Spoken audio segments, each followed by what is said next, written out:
సత్య స్వరూపివి నీవు, సర్వాధికారివి, సంపూర్ణ సత్య స్వరూపివి నీవు, దివిలోనున్న ఆనందమును ధరణిలో నేను అనుభవింప, మహిమాత్మకులను నింపితివా, మహిమాత్మకులను నింపితివా. అధికారివి, సర్వాత్ముడవు, సంపూర్ణ సత్య స్వరూపివి నీవు, దివిలోనున్న ఆనందమును ధరణిలో నేను అనుభవింప, మహిమాత్మకులను నింపితివా, మహిమాత్మకులను నింపితివా.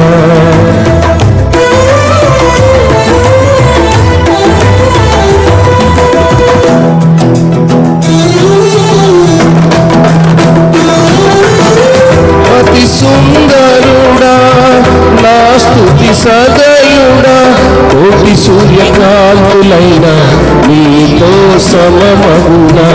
అతి సుందరుడా నా స్తుతి సదయుడా, కోటి సూర్యకాంతులైన నీతో సమమగునా.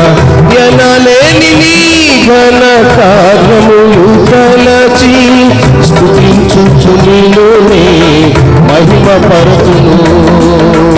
ఎనలేని నీ ఘన కార్యములు తలచి స్తుతించుచు నిన్నునే మహిమపరచును.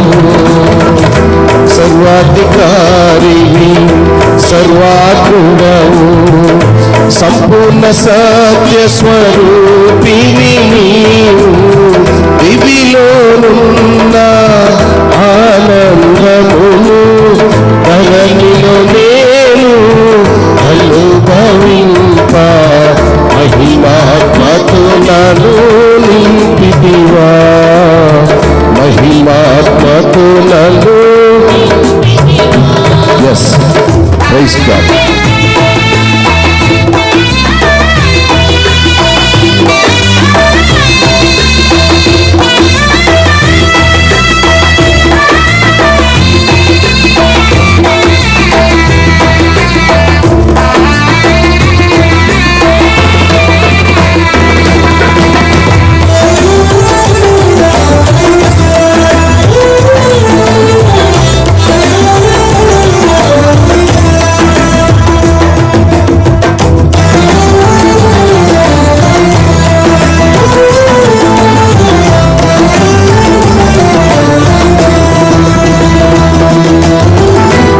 శౌర్యము గల నా యేసయ్యా, శతకోటి సైన్యములైన నీకు చాటి అగుదురా.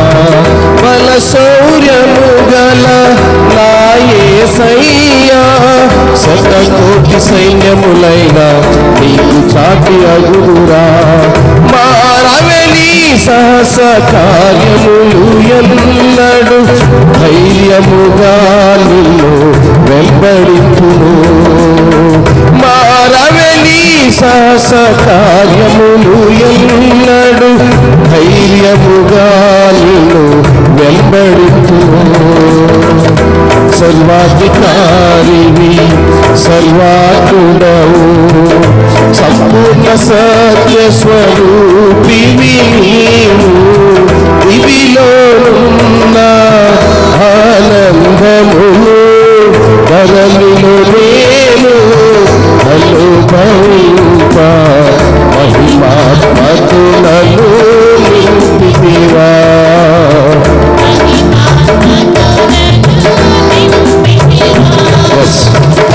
సర్వజ్ఞత రక్షకుడా, లోకరాజ్యములు పాలించే పాలకుడా, భూరాజులైన వారెవరు నీతో పోల్చగలరా?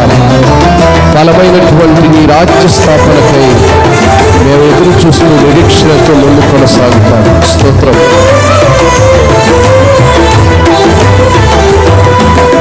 సర్వ జగద్రక్షకుడా, ఒక రాజ్యపాలక, భూరాజులెవరినైనా నీతో పోల్చగలనా?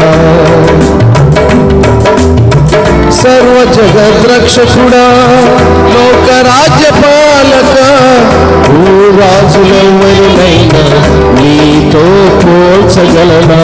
బలమైన నీ రాజ్య స్థాపనకై నిలిచి నిరీక్షణతోనే సాగిపోదును. బలమైన నీ రాజ్య స్థాపనకై నిలిచి నిరీక్షణతోనే సాగిపోదును. సర్వాధికారివి, సర్వాత్ముడవు, సంపూర్ణ సత్య స్వరూపివి నీవు. దివిలోనున్న ఆనందమును ధరణిలో నేను అనుభవింప మహిమాత్మతులను నింపితివా. మహిమాత్మతులను నింపితివా. సర్వాధికారివి, సర్వాత్ముడవు, సంపూర్ణ సత్య స్వరూపివి నీవు. దివిలోనున్న ఆనందమును ధరణిలో నేను అనుభవింప మహిమాత్మతులను నింపితివా. మహిమాత్మతులను నింపితివా.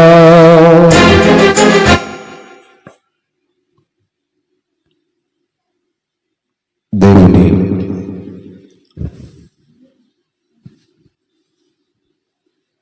ఉన్నతమైన ఘనమైన నామములో ఈనాటి పునరుద్ధాన దిన ఆరాధనకు చేరొచ్చిన మీకు అందరికీ ప్రభు పేరిట వందనాలు. అందరికి వందనాలు. అందరూ సంతోషంగా ఉన్నారా? ఉండాలి. సంతోషంగా ఉండలేని విధానంలో మనమున్నా దేవుని సన్నిధిలో సంతోషంగా ఉండాలి. మన యొక్క దైనందిన జీవితంలో ప్రతి దినము మనం అనుభవించేదంతా చీకటే. బయట కనపడుతున్న వెలుగు నిజమైన వెలుగు కాదు, అదంతా చీకటే. మీరు గమనిస్తున్నారు లేదో? మనం అనుకుంటుంటాము ఉదయకాలం అయింది అంటే మనం వెలుగులోకి వచ్చాము అని. లోకంలో వెలుగు కనిపిస్తుంది. దేవుని మన హృదయములోనికి, మన బ్రతుకులోనికి, మన కుటుంబంలోనికి ఆహ్వానించిన రోజే మన జీవితాల్లో వెలుగున్నట్టు. కనపడుతున్నదంతా కూడా వెలుగని మోసపోకూడదు మనం. గనుక మరి దేవుణ్ణి ఆరాధిస్తున్న మనము దేవుని చిత్తమునకు, దేవుని ఆజ్ఞలకు, దేవుని కట్టలకు లోబడి ఉంటున్నాము లేదో పరిశీలించుకోవలసిన వారముగా ఉన్నాం. మంచిది. ఈనాటి ప్రత్యేక దినంలో, ఈ పునరుద్ధాన దినంలో చదవబడినటువంటి మన వాక్య భాగము 82వ కీర్తన. ఈ 82వ కీర్తన అంతా రాజులైనటువంటి వారు దేశాలను వెళ్తున్నప్పుడు వారి యొక్క తీర్పులు, ఎటువంటి తీర్పులు వాళ్ళు ఇస్తున్నారు, ఆ తీర్పులలో ఉన్నటువంటి అన్యాయపు తీర్పులను దేవుడు ఏ రీతిగా ఖండించాడు. ఇది ఈ యొక్క 82వ కీర్తన యొక్క సారాంశం, మూలవాక్యం. దేవుడు ఏ రీతిగా దేవుని పిల్లల వైపు రాజులైన వారు, అధికారులైన వారు ఎటువంటి తీర్పులనిచ్చాడు. మనము ఇక్కడ 2 మాటలను చదివినప్పుడు ఈ అధ్యాయం కొంచెం కన్ఫ్యూజ్గా ఉంటుంది, అర్థం అవ్వదు. సహజంగా చదువుతున్న అధ్యాయాలతో పాటుగా ఈ అధ్యాయాన్ని చదివినప్పుడు కొంచెం కష్టంగా అనిపిస్తుంది అర్థం చేసుకోవడం. కారణం ఏంటంటే ఇందులో ఆధ్యాత్మిక మర్మములు దాగి ఉన్నాయి. ఈ మాటలను ఆధ్యాత్మిక విధానముకు అన్వయించుకోవాలి. ఇక్కడ 2 మాటలు ప్రాముఖ్యంగా అన్యులైన వారు చదివితే మనల్ని కొంచెం తక్కువగా చూసే అవకాశం ఉంది. ఈరోజు సమాజంలో గమనిస్తే మొన్న ఒక అన్యుడు ఎవడో ఆ యూట్యూబ్లో మాట్లాడుతున్నాడు, భగవద్గీతను పరిశుద్ధ గ్రంథాన్ని ప్రక్కన పెట్టినప్పుడు దానికి దీనికి పోటెక్కడా, ఇది బూతు గ్రంథము అని మాట్లాడాడు. ఆ దరిద్రుడికి దాంట్లో ఉన్న లోతు తెలిస్తేగా. నేనేమంటానంటే, ఈ ఛానల్స్ వాళ్ళకి ఏం పని లేదు, దరిద్రులను తీసుకొచ్చి అనవసరమైన ఆర్గ్యుమెంట్స్ చేస్తున్నారు. వాడి దేవుడు, వాడి గ్రంథం వాడికి గొప్ప, నా దేవుడు నాకు గొప్ప, నేను నమ్మిన దేవుని నేను ఆరాధిస్తున్నా, నీకు నమ్మిన దేవుని, నీకు నమ్మిన గ్రంథాన్ని నువ్వు చదువుకొని సావు. అనవసరమైన ఆర్గ్యుమెంట్స్ ఎందుకు? నేను నీ గ్రంథాన్ని గురించి మాట్లాడలేదుగా, అందులో బూతులు ఉన్నాయో ఇంకొకటి ఉన్నాయో ప్రజలకు తెలుసు, మీకు కూడా తెలుసు, అనులైన వారికి తెలుసు. గుళ్ళ ముందుకు వెళ్తే ఎన్ని బూతులు కనపడతాయో, దాన్ని అడిగా మేము ఏ రోజైనా. కాబట్టి అన్యాయమైనటువంటి అనవసరమైన ఆర్గ్యుమెంట్లు సమాజంలో జరుగుతున్నాయి. సరే, ఓకే, ఎనఫ్, మనకు అనవసరం. ప్రస్తుతం మనం చదవబడుతున్నటువంటి లేఖనాలను గమనించినప్పుడు ఈ మొదటి వాక్యము, దేవుని సమాజములో దేవుడు నిలిచున్నాడు, దైవముల మధ్యను ఆయన తీర్పు తీర్చుచున్నాడు, మొదటి మాట. అదేవిధంగా 6వ మాటను చదివితే, మీరు దైవములనియు మీరందరూ సర్వోన్నతుని కుమారులనియు నేనే సెలవిచ్చుచున్నాను, అయినను చాలమ్మా. ఈ మొదటి మాట, దేవుడు నిలిచి దైవముల మధ్య ఆయన తీర్పు తీర్చుచున్నాడు. రెండవ మాట చదివినప్పుడు, మీరందరూ దైవములు, మీరందరూ దైవములు. ఈ మాటను వినినప్పుడు వినే వాళ్ళకి ఎలా ఉంటుందంటే, మనుషులే దైవములైతే దేవుడు ఎందుకు? మనుషుడే దైవములైతే దేవుడు ఎందుకు? నేను మొన్నటి దినమున అనుకుంటా, శుక్రవారం కూడా ఈ మాట చెప్పాను. శపిస్తుంటారు కొంతమంది ఆడవాళ్ళు ఒకరినొకరు, మగవాళ్ళు కూడా శపించుకుంటారు, వాళ్ళ వేరుగుంటాయి, ఆ స్టైల్ వేరు. ఆడవాళ్ళు శపించుకునేది అదేందో ఉంటుంది, దుమ్మెత్తిపోయడం, సీపురు ఎత్తిపోయడం, ఏదేదో ఎత్తిపోయడం. ఈమె ఎత్తిపోసిపోయినట్టు, నువ్వు నా మీద ఎత్తిపోస్తావా, నేను కూలిపోవాలన్నా? ఏమంటేనే ఆమె కూలిపోతే దేవుడు ఎందుకు? ఏమండి? గనుక మన మాటలకే మనం కూలిపోగలిగితే దేవుడు ఎందుకు ఇక? కాబట్టి మన మాటలకి మనమేం కూలిపోయాం. కాకపోతే ఆ మాటలను ఓర్చుకోలేక కొంచెం వాదన చేస్తూ ఉంటాం. అంతేగాని మనిషి మాట చెప్పగానే అవి శాపాలు అయిపోతే దేవుడు ఈ లోకంలో సంచారం చేయడు. Right, okay. మన గ్రంథంలోనికి వచ్చినప్పుడు ఈ మాటను గమనిస్తే, దైవములు అనే ఈ పదము హిబ్రూ భాషలో ఎలోహిం అని పిలువబడుతుంది. హిబ్రూ భాషలో దైవములు అనే పాటను ఎలోహిం అని పిలువబడుతుంది. అయితే ఇశ్రాయేలులో అప్పుడు జరిగినటువంటి పరిస్థితులకి న్యాయ అన్యాయాన్ని జరిగించడానికి, బలహీనలు హింసిస్తున్న స్థితిలో వారిని విడిపించడానికి, సహాయం చేసేందుకు దేవుని ప్రతినిధులుగా నిలవబడిన అధికారులను, న్యాయాధిపతులను ఈ మాట సూచిస్తుంది. ఏ మాట అంటే, మీరు దైవములని, మీరందరూ సర్వోన్నతుని కుమారులని నేనే సెలవిచ్చి ఉన్నాను. ఆనాడు మనము గమనిస్తే, ఇశ్రాయేలీయులకు న్యాయము తీర్చుటకు దేవుడే రాజులను, అధికారులను నియమించాడు. ఆ నియమించబడినటువంటి అధికారులను, రాజులను ఉద్దేశించి చెప్పాడు, మీరందరూ దైవములని. అంటే దాని మాటకు అర్థం ఏంటంటే, దాన్ని ఆధ్యాత్మిక స్థితిలోనికి తీసుకోవాలి. ఒక రాజు, జాగ్రత్తగా ఆలకించండి, మా ఇటు చూడాలి అందరూ. ఒక రాజు తీర్పు తీరుస్తున్నాడు అంటే ఆ తీర్పు ఎటువంటిది? దైవముతో సమానమైనది. అన్యాయములను పరిశీలించి పరీక్షించి తీర్పు తీర్చువాడు అని అర్థం. అటువంటి వాడిని దేవుడు అంటుంటారు మనం కదా. కొన్ని సమయాల్లో ఆపదలో, శ్రమలో, బాధలో అక్కర కలిగినప్పుడు ఆ అక్కర్ను గురించి మనం కన్నీరు విడుస్తున్నప్పుడు ఎవరైనా సాయం చేశారనుకోండి, ఏమంటాము? అయ్యా, నువ్వు నాకు దేవుళ్లాగా సహాయం చేశావు, ఈ సమయంలో నువ్వు నాకు దేవుళ్లాగా నా అక్కర్లు ఆదుకున్నావు, ఈ సమయంలో నువ్వు నాకు దేవునితో సమానంగా ఉన్నావు. ఎప్పుడంటే మా మాటను మనమున్న స్థితి, మనమున్న పరిస్థితి, మనం ఏదైనా అక్కర కలిగి ఆ అక్కర నిమిత్తమై ప్రలాపిస్తున్న సమయంలో సహాయం చేసిన వాడిని దైవము, దేవుడు అని సహజముగా పిలుస్తుంటాం. దేవుడు కూడా ఈ గ్రంథాన్ని రాస్తున్నప్పుడు ఆసాపు కీర్తనకారుడి ద్వారా చెప్పబడిన మాట ఏంటంటే, మీరు దైవములని, మీరందరూ సర్వోన్నతుని కుమారులని నేనే చెప్తున్నాను. ఆయనే రాజులను నియమించాడు, ఆయనే అధిపతులను నియమించాడు, ఆయనే మరి అనేకమైనటువంటి పరిస్థితులకు న్యాయ అన్యాయములు తీర్చడానికి మనుషులు దేవుళ్ళని కాదు, మనుషులు దేవుని కంటే శక్తిమంతులని కాదు, కానీ దేవుని పిల్లలుగా ఆయన ఏర్పాటు చేసుకున్నటువంటి రాజులైన వారు, అధికారులైన వారు న్యాయమైనటువంటి ఆ యొక్క తీర్పును తీర్చువారుగా ఉండాలనేదే ఈ లేఖనముల యొక్క ఉద్దేశం. ఈ లేఖనంలో మనం 1-2 మాటలు గమనిస్తే, మొదటి మాటను మనం చూసినప్పుడు, దేవుని సమాజములో దేవుడు నిలిచి ఉన్నాడు, దైవముల మధ్యను ఆయన తీర్పు తీర్చుచున్నాడు. ఈ మాటను మనము 2వ దినవృత్తాంతముల గ్రంథము 19వ అధ్యాయము 6వ వాక్యాన్ని చూద్దాం.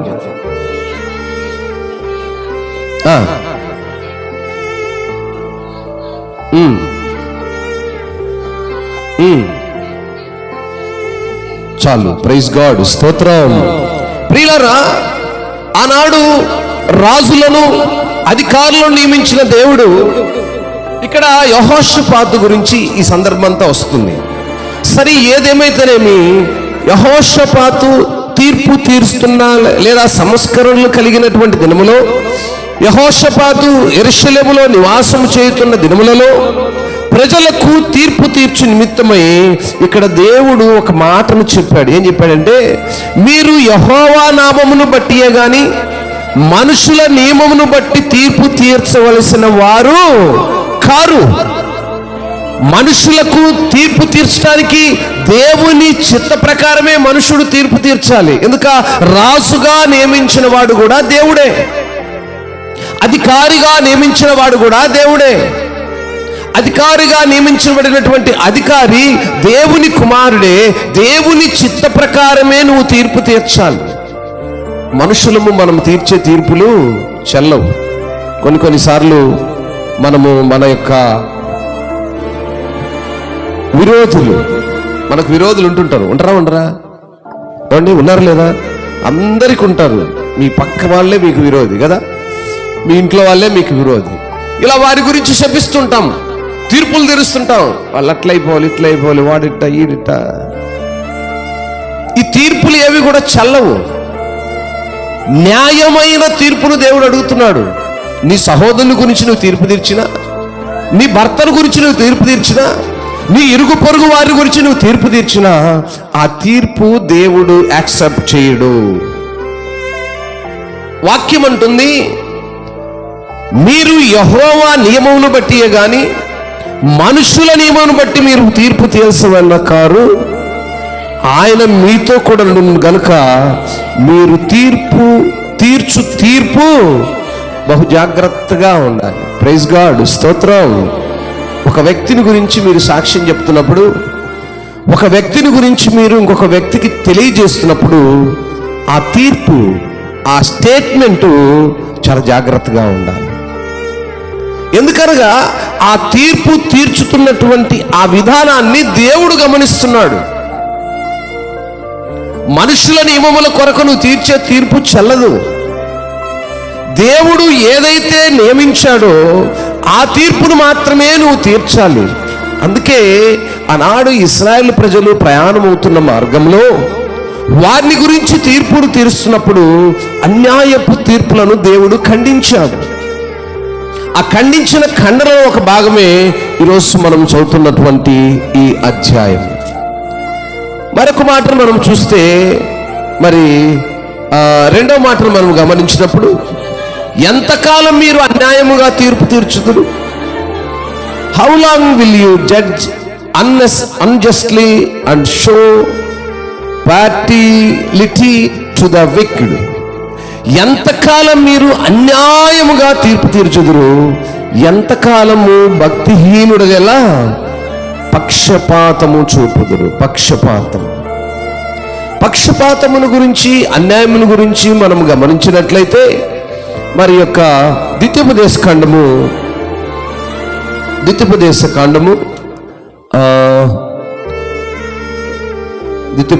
కాండము మొదటి అధ్యాయము 17వ వాక్యాన్ని ఒకసారి చూద్దాం.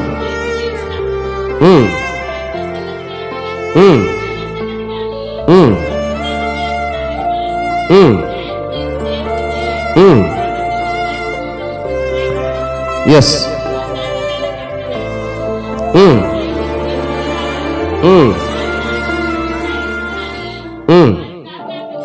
చాలు.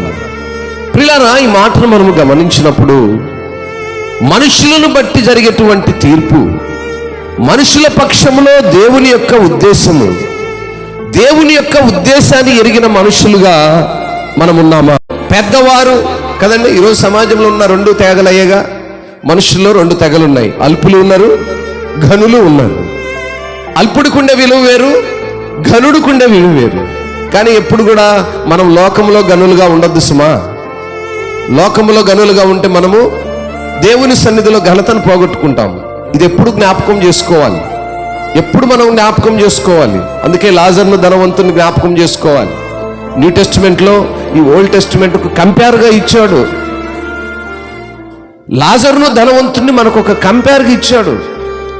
ఇక్కడ చూసినప్పుడు అల్పులుగా లోకంలో ఉండటమే మనం మంచిది. ఇక్కడ ఘనులుగా ఉండొద్దు. ఈ ఘనత దేవునికి చెల్లదు. దేవుడు మనము ఎంతవరకు అల్పులుగా ఉండాలనే కోరుతున్నాడు. అయితే అల్పులకి ఘనమైన వారికి జరిగే తీర్పును గురించి వెల్లడి చేస్తూ ఇక్కడ చెప్తున్నాడు.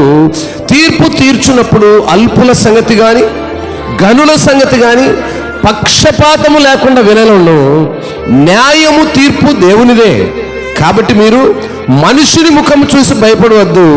మీకు అసాధ్యమైన కఠిన వ్యాజ్యమును నా యొద్దకు తీసుకుని రావలను, నేను దానిని విచారించదనని వారికి ఆజ్ఞాపించాను. ప్రియులారా, ఎంతకాలము అన్యాయమైన తీర్పులు తీరుస్తారు. ఈరోజు మనం గమనిస్తే కోర్టులు ఉన్నాయి. కోర్టు తెలుసుగా. కోర్టు అనేది, న్యాయశాస్త్రం అనేది ఎలా జరగాలో పరిశుద్ధ గ్రంథంలో చాలా క్లుప్తముగా రాశాడు.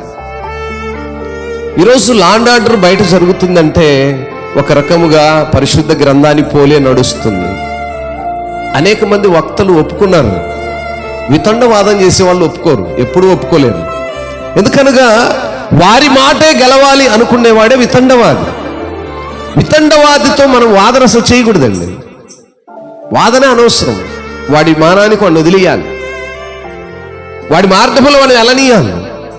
వాదన చేస్తే మనం కూడా వాడితో సమానం అవుతాం. గనుక తీర్పు తీర్చే విధానమును గురించి ఇక్కడ చాలా చక్కగా ఈరోజు లా అండ్ ఆర్డర్ కోర్టులు పెట్టింది కూడా దాని కొరకే. గనుడు అల్పుడు అనే తేడా లేకుండా సమానమైన న్యాయము జరగాలి. రాసులను అధికారులను దేవుడు ఎన్నిక చేసుకున్నప్పుడు కూడా ఇశ్రాయేలు ప్రజల్లో వచ్చినటువంటి అనేకమైన విభేదాలను పరిశీలించి పరీక్షించి వారి పక్షములో న్యాయం చేయటానికి దేవుడు మరి అనేక మందిని లేవనెత్తినట్లుగా మనము చూస్తున్నాం. మూడో మాటను గమనిస్తే, పేదలకును తల్లిదండ్రులు లేని వారికి న్యాయము తీర్చుడి, శ్రమగల వారికి దీనులకును న్యాయము తీర్చుడి, దరిద్రులను నిరుపేదలను విడిపించుడి, భక్తిహీనుల చేతుల నుండి వారిని తప్పించుడి. మన యొక్క భక్తి జీవితానికి, మన యొక్క ఆధ్యాత్మిక స్థితికి ఈ మాటను ఇక్కడ మనకు వెల్లడి చేస్తున్నట్లుగా చూస్తాం. 20 గ్రంథము 22వ అధ్యాయము 3వ వాక్యంలో ఈ మాటను చూసినప్పుడు ఒక ఉన్నతమైన మాటను పలుకుతాడు. ఇర్మియా గ్రంథం 22.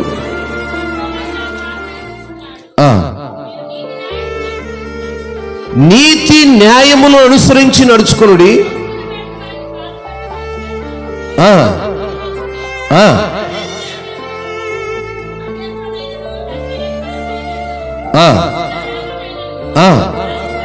బాధింపకుడి.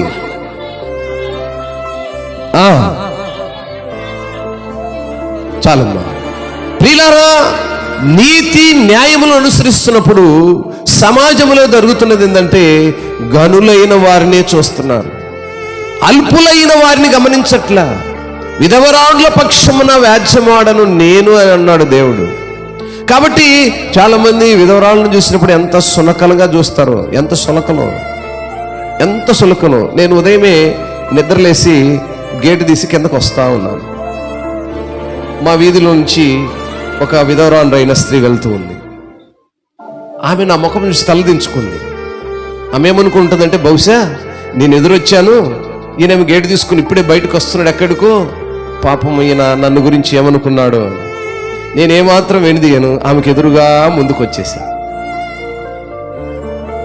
ఎందుకనగా దేవుడు విధవరాన్లు, వితంతువులు, వివాహాలు, మరి బాల్యము, యవ్వనము, నడిప్రాయము సమస్తము ఆయన చిత్తములో నెరవేర్చినటువంటి ఇదొక క్రమము. ఏ స్త్రీ లోకములో ఏమంటారు దాన్ని, విధవరాండ్రు కాకుండా ఉండేదాన్ని ఏమంటారు, ముత్తైదా, ఇంకా ఏమన్నంత భాష దానికి అంటే ముత్తైదు అంటే భర్త ఉన్నవాడిని ముత్తైదు, భర్త లేని వాడిని విధవరాండ్రు. ఈ పక్షపాతం దేవుడు ఎక్కడ చూపించలేదు. కారణం ఏంటంటే మరణము అందరికీ సంప్రాప్తం కనుక జనన మరణములు దేవుని చిత్తములు ఉన్నాయి. వివాహ వ్యవస్థను దేవుడే తీసుకొచ్చాడు.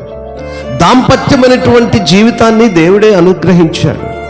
ఇక్కడ ఏది కూడా ఆయన చిత్తం లేకుండా జరగటం లేదు కనుక దేనిని కూడా మనము తక్కువగా చూడటానికి వీల్లేదు.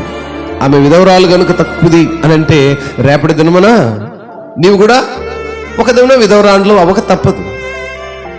ఎవరు శాశ్వతం కాదు కనుక ఏ తల్లినైనా ఏ సహోదరునైనా మనం చూస్తున్నప్పుడు, పరిశీలిస్తున్నప్పుడు ఆ విభేదం అనేది మనుషుల్లో పోవట్లేదు. ఆ మధ్యకాలంలో నేను ఒక సేవకుని చూశాను.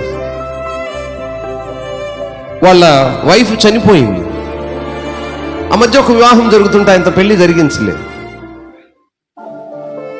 కారణము ఆయన విధవరాండ్రైంది. ఇప్పుడు క్రైస్తవ జీవితాల్లో, క్రైస్తవ సంఘాల్లో పేరుకు మాత్రమే జరుగుతున్నాయి తప్ప క్రమం లేదండి. గ్రంథాన్ని ఎవరు అనుసరించట్లేదు. నాకు ఫోన్ చేశాడు ఒక పెద్ద ఆయన, ఏమయ్యా మరి ఒక పాస్టర్ గారికి భార్య చనిపోయింది, ఆయన పెళ్లి చేయొచ్చండి. అదే మా సంఘంలో పెద్దలు ఆలోచిస్తున్నారు. దరిద్రపైన ఆలోచనలు మనసులో ఉంటే చేయటానికి లేదు,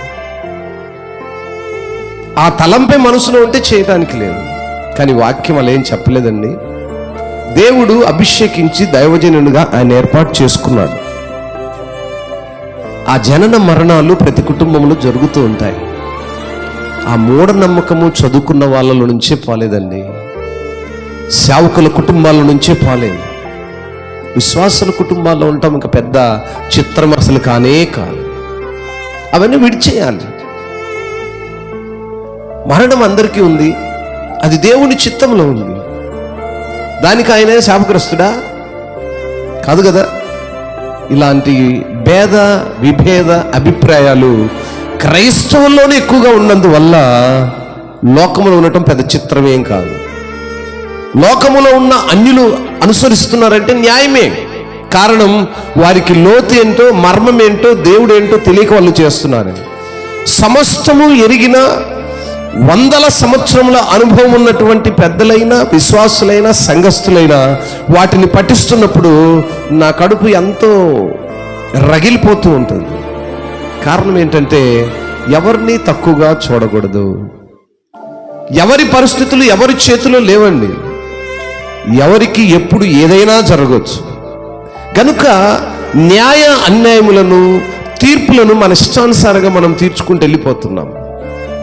దేవుని చిత్తములో దేవుడు ఏమైతే ఇచ్చాడో దాన్ని అనుసరిస్తున్నామో లేదో పరిశీలించుకోవాలి. విధవరాండ్రని చూసినప్పుడు, భర్త లేని వారిని చూసినప్పుడు, భార్య లేని వారిని చూసినప్పుడు అదేదో పెద్ద నేరంలాగా, అదేదో పెద్ద శాపంలాగా, అదేదో మనల్ని వెంటాడి చంపేదిలాగా. కొంతమంది మరణించిన వారి దగ్గరికి వెళ్ళలేరు, మరణించిన గృహాల్లో భోంచేయలేరు. ఏం మనం శాశ్వతం అండి? ఏమండి చెప్పగలరా? ఎవరైనా శాశ్వతంగా చెప్పగలరా? మరణములు జననములు దేవుని చిత్తంలో ఉన్నాయి. లేఖనాన్ని అనుసరించాలి. మరణించిన కుటుంబానికి వెళితే ధన్యత అన్నాడు, మరణించిన కుటుంబానికి వెళితే ఆశీర్వాదం అన్నాడు. ఆ మరణించిన కుటుంబాన్ని మనం పరామర్శించాలి. అవి ధన్యతలంటే. శ్రమలో ఉన్న వాడికి నువ్వు దరిచేరాలి, అది ధన్యత. బాగున్నవాడు చక్కగా ఉన్నప్పుడు ఓ మంచి బర్త్డే చేసుకుంటే హ్యాపీ బర్త్డే టు యూ అని ఉయ్యటం కాదు. వాడు బాగున్నాడు కాబట్టి హ్యాపీ బర్త్డే చేసుకోండి. నువ్వు టూ యూ అన్నా అనకపోయినా వాడు చేసుకుంటాడు. బాగలేని కుటుంబాన్ని ఆదరించాలి, అది హ్యాపీ బర్త్డే, అది సంతోషము. దేవుడు మన నుంచి కోరుకున్న సంతోషము హ్యాపీ బర్త్డే ఏంటంటే బాగలేని కుటుంబాన్ని మనము ఆదరించాలి, శ్రమలో ఉన్న కుటుంబాన్ని మనం ఆదరించాలి. అది దేవుడు కోరుకున్న పుట్టినరోజు. మనుషులు చేసే పుట్టినరోజులు, మనుషులు కోరుకునే పుట్టినరోజులు ఎట్లాంటి అంటే సంతోషంగా ఉంటే పుట్టినరోజు. కనుక నా ప్రియ దేవుని సంగమా, దేవుని సమాజంలో దేవుడు నిలుచున్నాడు. దైవముల మధ్యను ఆయన తీర్పు తీర్చుచున్నాడు. దైవములు అనబడేటువంటి అధికారుల మధ్యను, దైవములు అని పిలువబడుతున్నటువంటి దేవుని ప్రతినిధుల మధ్యను దేవుడు తీర్పు తీర్చుతున్నాడు. దేవుని ప్రతినిధులు దేవునికి మారుగా నిలబడి మాట్లాడేటువంటి వారు, దేవునికి మారుగా నీతి న్యాయములను అన్యాయములను తీర్చేటువంటి అధికారులు అనే విషయాన్ని మనం ఇక్కడ జ్ఞాపకం చేసుకోవాలి. మరొక మాటను మనం చదివి వర్తమానాన్ని ముగించడానికి ముందుకు వెళదాం. మరి ఇక్కడ 82వ కీర్తన 6వ వాక్యంలో చెప్పబడిన మాటను మనము ఒకసారి పరిశీలిస్తే, మీరు దైవములనియు మీరందరూ సర్వోన్నతులు కుమారులనియు నేనే సెలవిచ్చి ఉన్నాను. చూద్దాం ఈ మాటను మనము నిర్గమకాండము 22వ అధ్యాయం 28వ వాక్యం అనుకుంటా.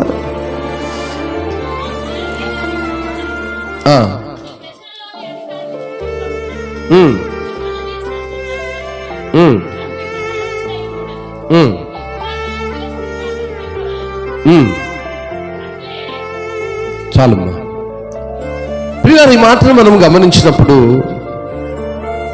దేవుడి వాక్యము చక్కగా మనల్ని హెచ్చరిస్తున్నటువంటి అతి ప్రాముఖ్యమైన సంగతి ఏమనగా, మనము లోకములో ఉన్నటువంటి దేవుని పిల్లలైన వారిని, దేవుని చిత్తములో ఏర్పాటు చేయబడినటువంటి అధికారులను, దేవుని చిత్తములో నియమింపబడినటువంటి దేవుని ప్రతినిధులను, అందుకే అన్నాడు మీరు దైవములనియు మీరందరూ సర్వోన్నతుని కుమారులనియు నేనే. ఆయనే ఏర్పాటు చేసుకున్నాడు, ఆయనే ప్రకటించాడు. ఆ ప్రకటించిన వారికి లోబడేవారుగా ఉండాలి. ఆ ప్రకటించబడిన వారు దేవుని చిత్తమును అనుసరించేవారుగా ఉండాలి. దేవుని సేవకులు ఎంత బోధించినా నిష్ప్రయోజనమైనటువంటి జీవితాలు కనబడుతున్నాయి. లోకములో ఉండేటువంటి మనుషులకు భయపడినంత ఇదిగా దేవుని సేవకులు కానీ దేవునికి కానీ భయపడట్లేదండి. ఒక పోలీస్ కానిస్టేబుల్కు భయపడినంత ఇదిగా దేవునికి భయపడట్లే. ఒక హోమ్ గార్డ్ అని ఉంటాడు. హోమ్ గార్డ్ అంటే పోలీస్ కంటే కూడా కానిస్టేబుల్ కంటే ఇంకా కింద స్టేజ్. ఆ హోమ్ గార్డ్ అక్కడ నిలబడ్డాడంటే ఈ బండి మీద వెళ్ళాడు ఎమ్మటే స్టాప్ అయిపోతాడు. ఎందుకు? వాడు ఆడికి పోగానే లైసెన్స్ అడుగుతాడో, ఆర్సీ అడుగుతాడో, లేకపోతే ఇంకా బండికి ఏమున్నాయి ఏం లేవంటాడో, ఫైన్ రాస్తాడో, లేకపోతే డబ్బులు కట్టాలనో, ఎందుకు ఈ గోల అని చెప్పి దూరం నుంచి ఆలోచిస్తూ ఆగుతారు కొంతమంది. అవన్నీ లేని వాళ్ళు. కనీసం ఒక హోమ్ గార్డ్, ఒక పోలీస్ కానిస్టేబుల్కున్న విలువ కూడా దేవునికి ఇవ్వట్లేదండి మనుషులు. వాడి ఆజ్ఞలు బాగా చక్కగా గైకొంటున్నారు. నీకు లైసెన్స్ ఉందా? లేదు సార్. ఈ బండి నీదేనా? కాదు సార్, మా చిన్నమ్మ పెదనాయన కొడుకుది. మరి నీ పేరు ఎందుకు రాసుకోలేదురా?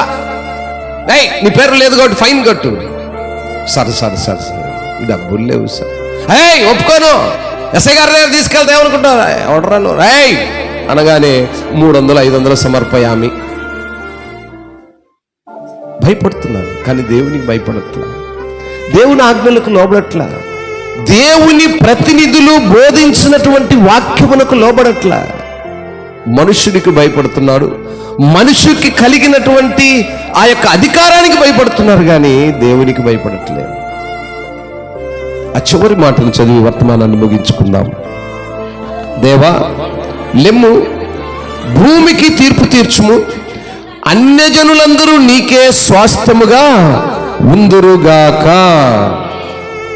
అన్యజనులు దేవునికి స్వాస్థ్యమగునట్లుగా మరి కీర్తనాకారుడు ఈ మాటను తెలియజేస్తున్నాడు. చూసినట్లయితే మనము యోహాను సువార్త 10వ అధ్యాయము 34వ వాక్యం అనుకుంటా.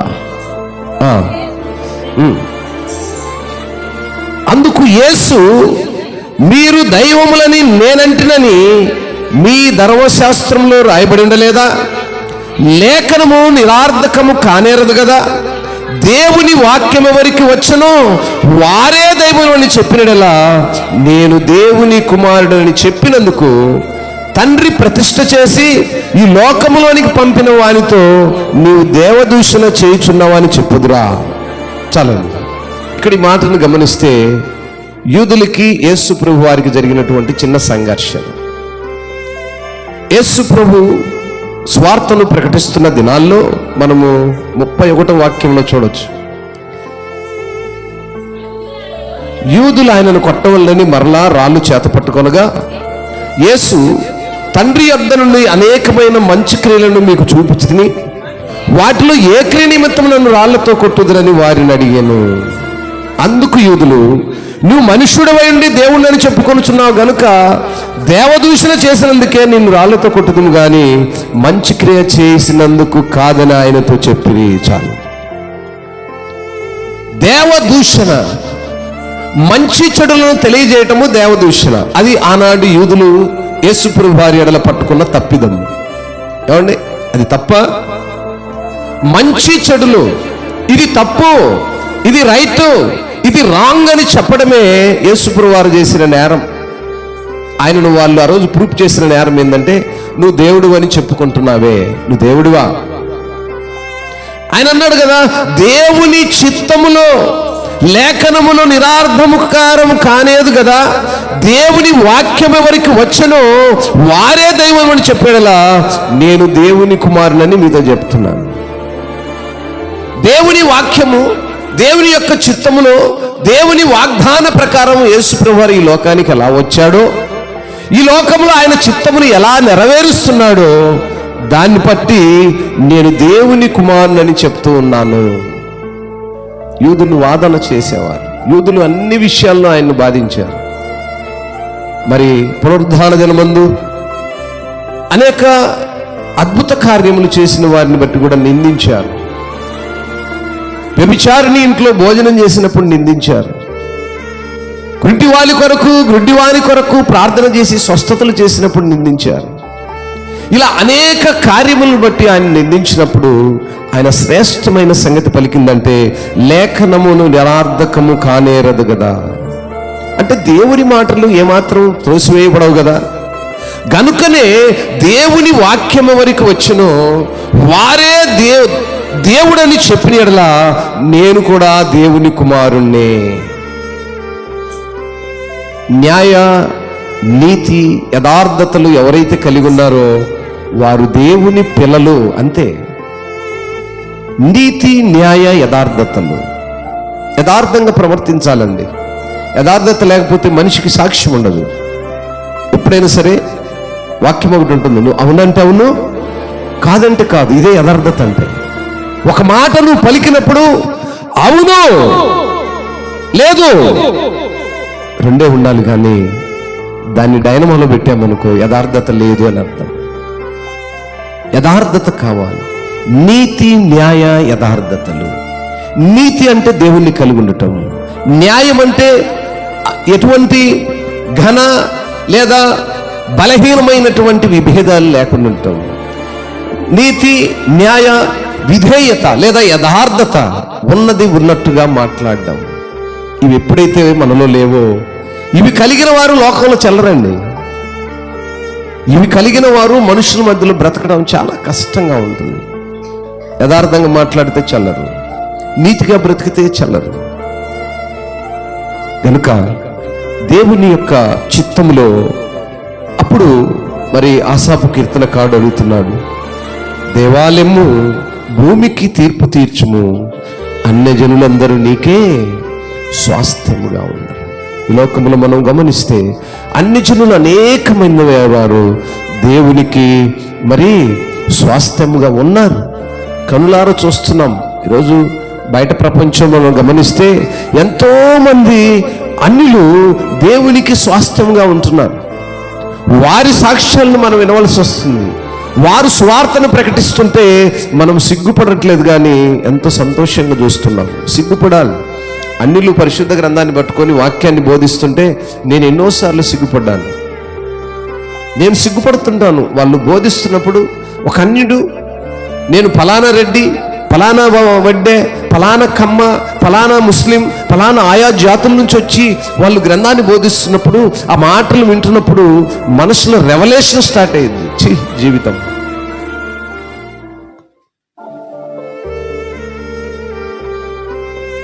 బాల్యం నుంచి క్రైస్తవులను చెప్పుకుంటున్న మనకు పరిశుద్ధ గ్రంథపు లోతులు లేవు. నిన్న మొన్న దేవుణ్ణి అంగీకరించి దేవుని మాటలను తెలుసుకున్నటువంటి వారు లోతైన మర్మాలను బయటికి తెస్తున్నప్పుడు మనం ఎంత వెనకబడున్నామో వెనకలేకుంటున్నారు క్రైస్తవులు. ఎంత వెనకబడున్నామో. గుళ్ళో పూజారిగా ఉన్నటువంటి స్వామిలు ఏమంటారు, వాళ్ళు పంతులు, ఇంకా పూజారులు, వాళ్ళు ఆ అర్చనలు అవన్నీ మానుకొని దేవుని సేవ చేస్తున్నప్పుడు వాళ్ళని అప్పుడప్పుడు కలుసుకుంటున్నప్పుడు అనిపిస్తుంటుంది, ఏంటి అసలు ఇది, ఏంటి పరిస్థితి.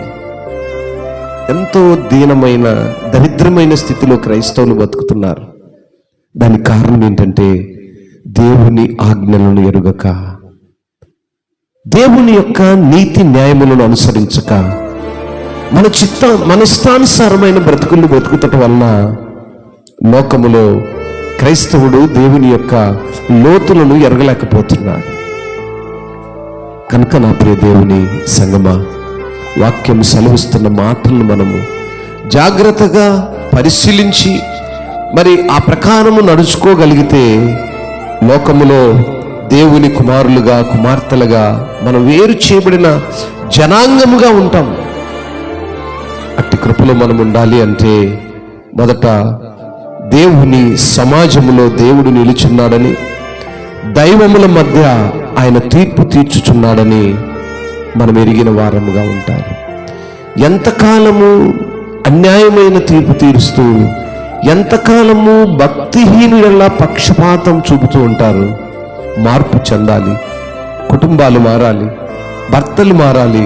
ఎంతకాలము లోకములో పక్షపాతం కలిగిన వారై పాపపు జీవితంలో బ్రతుకుతూ, రాత జీవితంలో బ్రతికే ముఖ్యము, తినుట, త్రాగుట, సుఖించుట, ఇవే నాకంతకంటే ఏం అవసరం లేదని బ్రతకటము వ్యర్థమైన జీవితం. అటువంటి వారందరికీ కూడా ఒక దినము న్యాయమైన తీర్పు జరగబోతుంది. ఆ న్యాయమైన తీర్పు దినమున నువ్వు లెక్క చెప్పడానికి సిద్ధంగా ఉండాలి. లెక్క చెప్పడానికి సిద్ధమైనటువంటి స్త్రీగా, పురుషునిగా, వితంతువుగా, విధవరాలుగా, అల్పుడిగా, అన్యుడిగా, ఇలా అందరికీ తీర్పు ఉంది. ప్రతి ఒక్కరూ తీర్పు దినమున లెక్క చెప్పాలి. పాస్టర్ చెప్పాలి, ఎన్ని ఆత్మలను రక్షించావు, ఎంతమందికి స్వార్థను ప్రకటించావు. అందుకే సేవకులకు వచ్చినటువంటి స్టేట్మెంట్ ఏంటంటే, నువ్వు స్వార్థ ప్రకటించకపోతే నీకు శ్రమ. దేవుని సేవకుడుగా అభిషేకించబడినటువంటి దైవజనుడు స్వార్థను ప్రకటించాలి. అది ప్రకటించకపోతే ఆయనకు శ్రమ. నాగలి మీద చేయి వేసిన వాడు ఏం చేయకూడదట, వెనక్కి తీసుకోకూడదు అంటాడు. కనుక దేవుని చేత అభిషేకించబడిన దైవజనులు దేవుని వాక్యమును ప్రకటించే వారు ఉండకపోతే శ్రమ. అలాగే విశ్వాసిగా తీర్పు తీర్చబడినటువంటి విశ్వాసి దేవుని కట్టడలను అనుసరించకపోతే శ్రమ. సేవకుడికి ఉంది శ్రమ, అన్యుడికి ఉంది శ్రమ, క్రైస్తవుడికి ఉంది శ్రమ.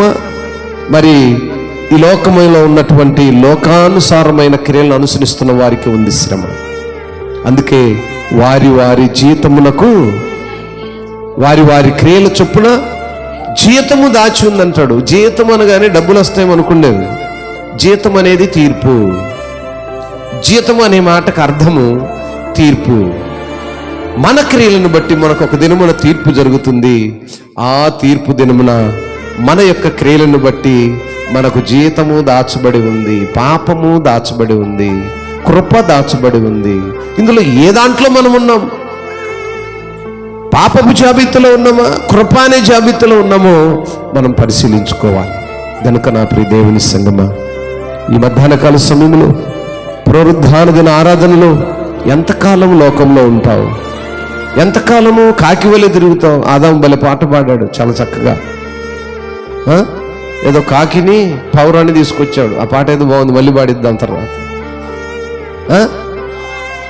కాకికి పావురానికి ఉన్న వ్యత్యాసం నిజంగా ఆ రంగులోను ఆ క్రియల్లోనూ ఎంతో మార్పు ఉంది కదా.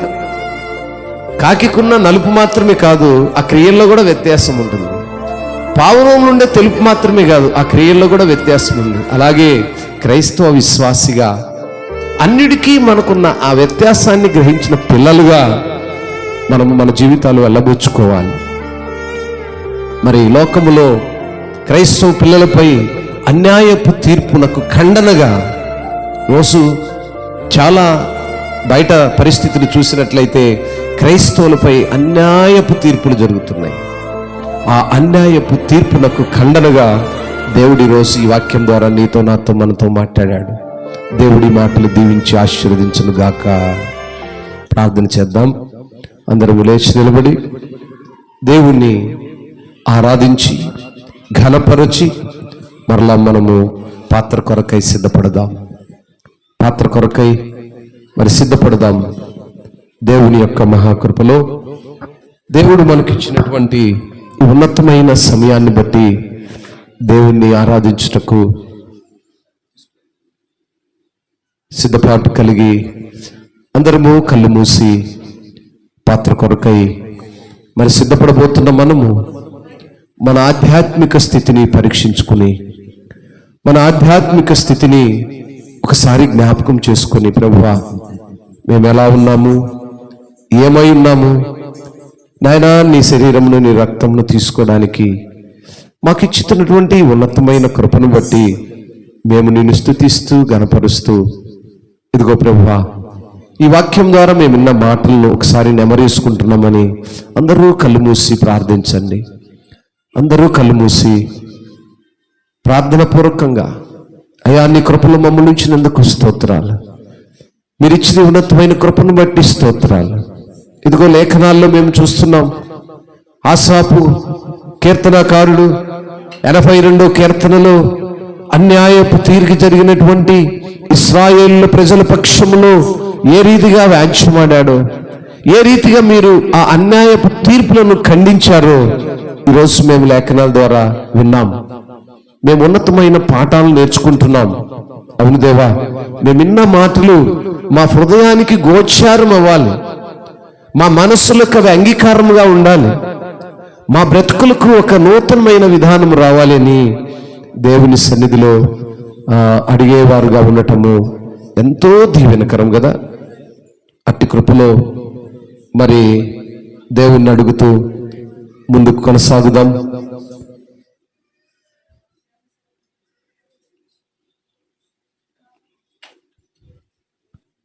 Praise God. స్తోత్రం స్తోత్రం స్తోత్రం స్తోత్రం స్తోత్రం స్తోత్రం స్తోత్రం.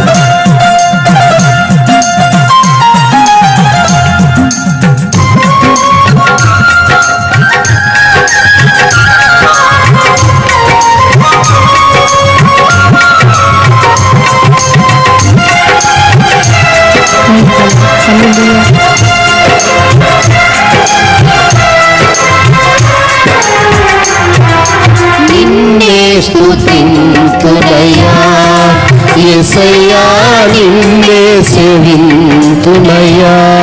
అందరం నోరు తెరిచి ప్రతి ఒక్కరు నోరు తెరవాలి. దేవుడు మనకి ఇచ్చిన నోటితో దేవుడిని ఘనపరుద్దాం. నీవే నా మార్గము సత్యము జీవము, నీవే నా మోక్ష విమోచన గానము, నీవే నా మార్గము మార్గము సత్యము జీవము, నీవే నా రక్షణ విమోచన దుర్గము. నీ చాటి దేవుడు లేడయ్యా ఈ జగమందు, నీలాంటి దేవుడు లేడయ్యా.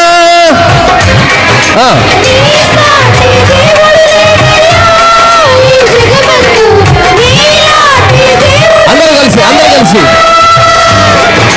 ఆరాధింతును నిన్నే, ఆరాధింతును నిన్నే, ఆరాధింతును. ప్రతి ఒక్కరు స్వరమెత్తి, నైనా నిన్ను ఆరాధిస్తున్నానయ్యా, నైనా నిన్ను ఆరాధించు కృపనిచ్చవయ్యా. నిన్నే స్తుతింతునయ్యా యేసయ్యా, నిన్నే స్తుతింతునయ్యా. అందరూ నాయనా నేను నిన్నే స్తుతిస్తున్నాను, నిన్నే ఆరాధిస్తున్నాను, నిన్నే సేవిస్తున్నానయ్యా. నీవు నాకు మార్గముగాను, నీవు నాకు సత్యముగాను, నీవు నాకు జీవముగాను, నీవే నాకు రక్షణగాను ఉన్నందుకు నీకు స్తోత్రాలయ్యా. అందును బట్టి నేను నిన్ను స్తుతిస్తున్నానయ్యా. ఎస్ అవునాయనా, నువ్వు నాకు ఇచ్చిన మార్గాన్ని బట్టి స్తుతిస్తున్నాను, నాకు ఇచ్చిన రక్షణ భాగ్యాన్ని బట్టి స్తుతిస్తున్నాను. ఈ లోకంలో ఎవరికీ లేని ఘనతను బట్టి నేను స్తుతిస్తున్నాను. నోరు తెరువు.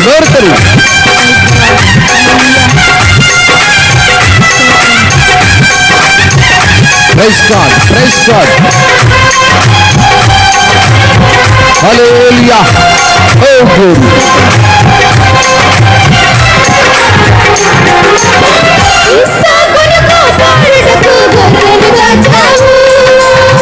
మమ్మను కాపాడుటకు నీవే బలిగా,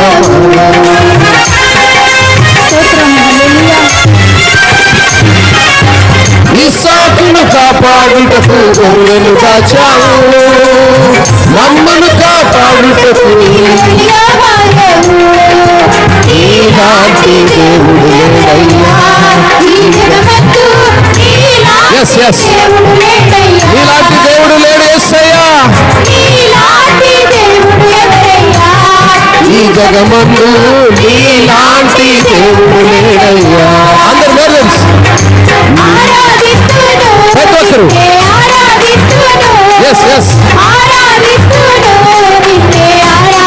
ఆరాధిస్తున్నాను యేసయ్యా. అయ్యా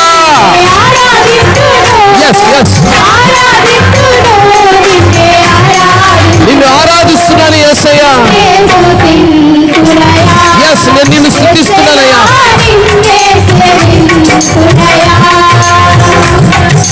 నిన్నే స్తుతిస్తున్నానయ్యా యేసయ్యా, నీవే నా మార్గము, నీవే నా మార్గము సత్యము జీవము.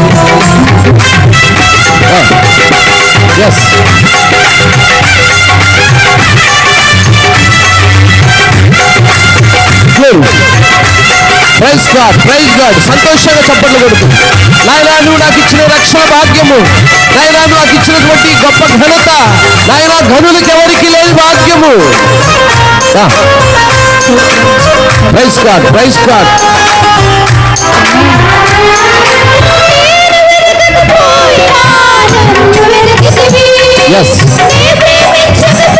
అవును నాయనా, నేను ఎత్తకపోయినా నీవే నన్ను ప్రేమించావయ్యా.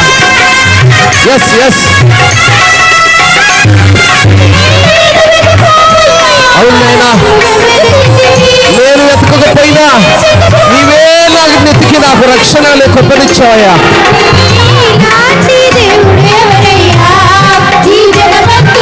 నీలాంటి దేవుడు లేడయ్యా,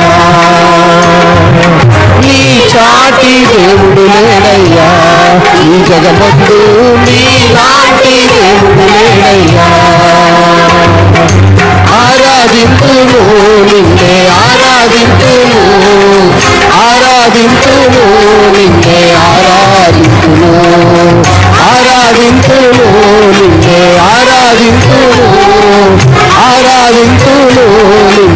ఆరాధింతును నిన్నే. స్తుతించు. నాయనా నిన్ను స్తుతిస్తున్నానయ్యా. స్తుతింతునయా, యేసయ్యా నిన్నే సేవింతునయా. నీవే నా మార్గము, సత్యము, జీవము, నీవే నా రక్షణ, విమోచన దుర్గము, నీవే నా మార్గము. ప్రతి ఒక్క నాయనా నీవే నా మార్గము, నీవే సత్యము కలిగిన వాడివి, నీవే ఉజ్జీవం కలిగినవి, నీవే నా రక్షణకు, విమోచనకు దుర్గము. ఎస్ ఎస్ అవును నాయనా, నీలాంటి దేవుడి జగమందు లేడు యేసయ్యా. ఎస్ ఎస్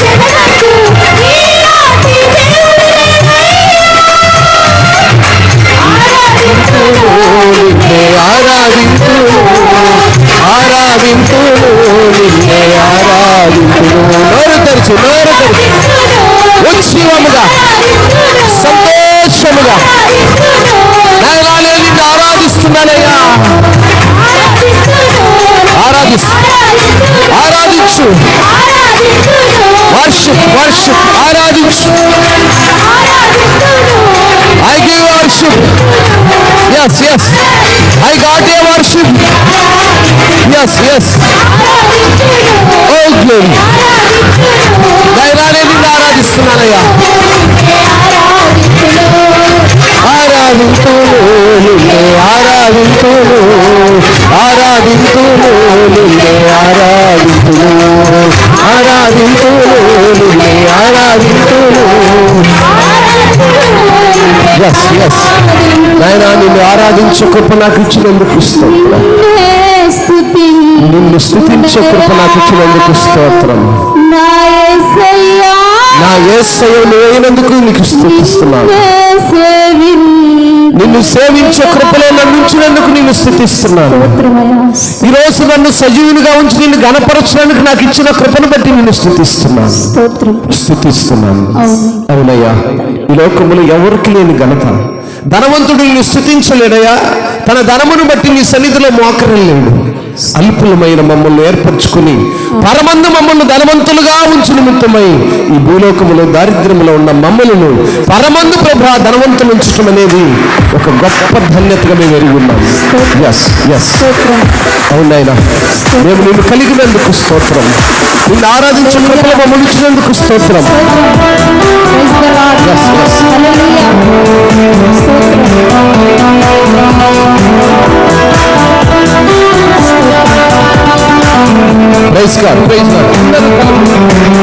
దేవుని మాటలు మన నోటితో నిండారుగా ఉంచుదాము, గణపరచెదము మన యేసయ్య నామమును. ఉత్సాహగానం చేస్తూ గణపరచెదము మన యేసయ్య నామములో. హల్లెలూయా యెహోవా రమ్మా, హల్లెలూయా యెహోవా షమ్మా, హల్లెలూయా యెహోవా ఈరే, హల్లెలూయా యెహోవా షాలోమ్. హల్లెలూయా యెహోవా రమ్మా, హల్లెలూయా యెహోవా షమ్మా, హల్లెలూయా యెహోవా ఈరే, హల్లెలూయా యెహోవా షాలోమ్. స్తుతించు. ఉత్సాహంతో గానం చేయి, గణపరచు, ఆయన ఉత్సాహిస్తూ. ఉత్సాహగానము చేసెదము, గణపరచెదము మన యేసయ్య నామములో. ఆయన యెహోవా రఫా గాను, యెహోవా షమ్మా గాను, యెహోవా ఈరే గాను ఉన్నాడు. ఆయన చూచువాడై ఉన్నాడు. ఆయన నీ బాధల నుంచి తప్పించువాడై ఉన్నాడు. నీ ఆపదలో నీకు అండగా ఉండేవాడై ఉన్నాడు.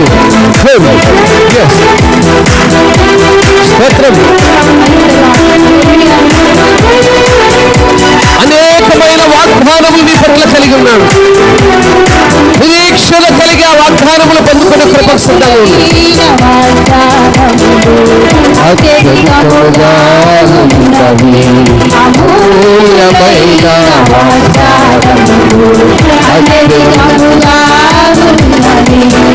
వాటిని మనము నమ్మిన ఎడల దేవుని మహిమను అనుభవించెదము.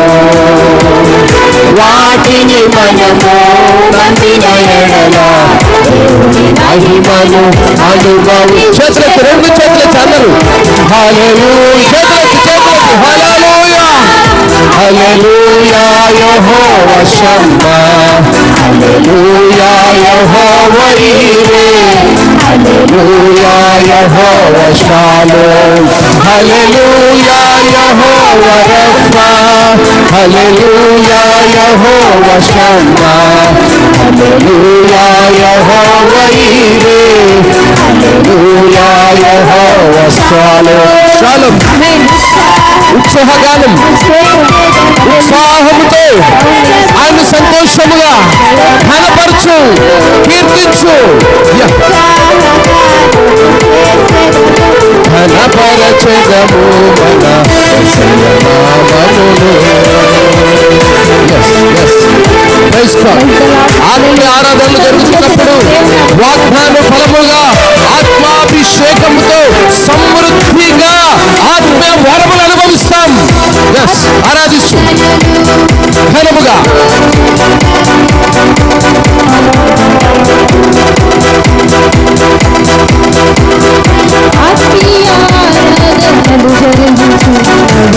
ఇవన్నీ వాగ్దాన ఆత్మీయ ఆరాధన, ఇవన్నీ వాగ్దాన ఆత్మాభిషేకము సమృద్ధిగా పొంది ఆత్మీయ వరములు అనుభవించెదను. ఆత్మాభిషేకము సమృద్ధిగా పొంది ఆత్మీయ వరములు అనుభవించెదను.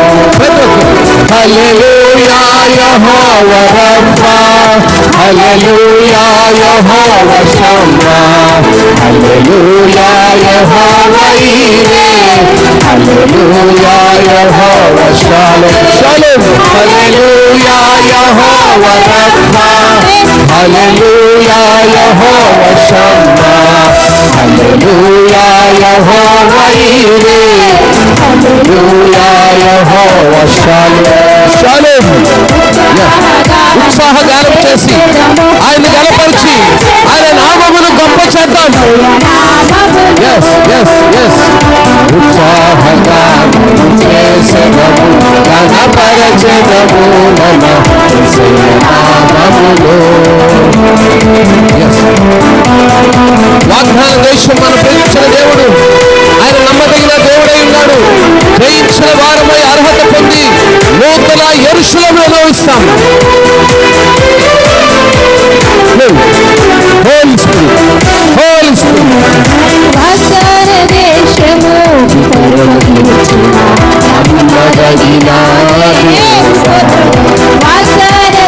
వాగ్దాన దేశము మనకి వారమై అర్హత పొంది నూతన అనుభవించెదము. జయించు వారమై అర్హత పొంది నూతన యెరూషలేము అనుభవించెదము. అందరూ చేతులకి హల్లెలూయా యెహోవా షమ్మా, యెహోవా ఈరే, యెహోవా షాలోమ్, రఫా షమ్మా ఈరే, షాలోమ్. హల్లెలూయా యెహోవా షమ్మా, హల్లెలూయా యెహోవా ఈరే, హల్లెలూయా యెహోవా షాలోమ్, హల్లెలూయా యెహోవా రఫా, హల్లెలూయా యెహోవా షమ్మా, హల్లెలూయా యెహోవా ఈరే, హల్లెలూయా యెహోవా షాలోమ్. ఉత్సాహగానము చేసెదము, ఘనపరచెదము మన యేసయ్య నామములో. ఉత్సాహగానము చేసెదము, ఘనపరచెదము మన యేసయ్య నామములో. హల్లెలూయా యెహోవా రాఫా, హల్లెలూయా యెహోవా షమ్మా, హల్లెలూయా యెహోవా ఈరే, హల్లెలూయా యెహోవా షాలోమ్, హల్లెలూయా యెహోవా రాఫా, హల్లెలూయా యెహోవా షమ్మా, హల్లెలూయా యెహోవా ఈరే, హల్లెలూయా యెహోవా షాలోమ్ షాలోమ్. హల్లెలూయా యెహోవా రాఫా, హల్లెలూయా యెహోవా షమ్మా, హల్లెలూయా యెహోవా ఈరే, హల్లెలూయా యెహోవా షాలోమ్. స్తోత్రం. ఘనుడా మీకు వందనాలు, వందనాలు ప్రభు. మహోన్నతుడా మీకు స్తోత్రం. ఉత్సాహగానము చేసి మిమ్మల్ని గణపరచి మిమ్మల్ని గొప్ప చేసి ఆరాధించి మిమ్మల్ని తమ దేవుడుగా అంగీకరించి ఈ లోక మాల్యం మిమ్మల్ని తీసివేసి నీ బిడలుగా రక్షణనే మార్గమునిచ్చి నాయనా ఈ రీతిగా నిన్ను ఆరాధించి గణపరిచిన బిడలను మీకు ఎత్తి పట్టున్నాను. స్తోత్రం నాయనా, స్తోత్రం. ఈ స్తుతి, అవును ప్రభు. ఈ స్తుతి ఆరాధన, అవును తండ్రి. ఈ పరిశుద్ధాత్ముని యొక్క అభిషేకము, ఆత్మలో సమృద్ధి కలిగినటువంటి జీవ జలముల ఓట ఆమేన్. నీ బిడల యొక్క హృదయములో ఉద్భవింపజేసిన విధానం బట్టి నీకు స్తోత్రం. స్తోత్రం. సంతోషముగా నోరు తెరిచి ఆనందముతో ఘనపరచి నీవే నాకు దేవుడవని, నీవే నాకు మార్గమని, నీవే నాకు రక్షణని, నీవే నాకు కేడమని, నీవే నాకు దుర్గమని ఎంచు ప్రభువా. స్తోత్రం. నిన్ను గణపరిచిన బిడల యొక్క ప్రతి ఆత్మ ఘోషను మీరు విన్నారని నమ్ముతున్నాను. ఆమేన్. ఆత్మలో కలిగినటువంటి ఆ ఉజ్జీవము ఈ ఒక్క రోజుతో మాత్రము కాక నాయన బ్రతుకు దినములల్లా ఆ ఉత్సకము వారి బ్రతుకుల్లో, వారి జీవితాల్లో, వారి సంఘాల్లో, వారి యొక్క కుటుంబాల్లో ఉద్భవింపజేసి జీవ జల ఊటలు సమృద్ధిగా బిడ్డల యొక్క బ్రతుకుల్లో సహాయమును నడిపించి ఆమేన్. స్తోత్రమయ్యా, స్తోత్రం. ఆరాధనలో పాల్పంచుకున్న బిడ్డలందరినీ పట్టుకున్నాను. ఘనమైన కార్యములు వారి బ్రతుకుల్లో జరిగించమని ఇంతవరకు నీ కృప మాతో నాతో ఉంచినందుకై మీరే ఘనత మహిమ ప్రభావం పొందుకోమని యేసే ఘనమైన నామములో నాయన ఈ మనములన్నీ మీకు అప్పగించి సమస్తమును పొందుకొని ఉన్నాము తండ్రి. ఆమేన్. ఆమేన్.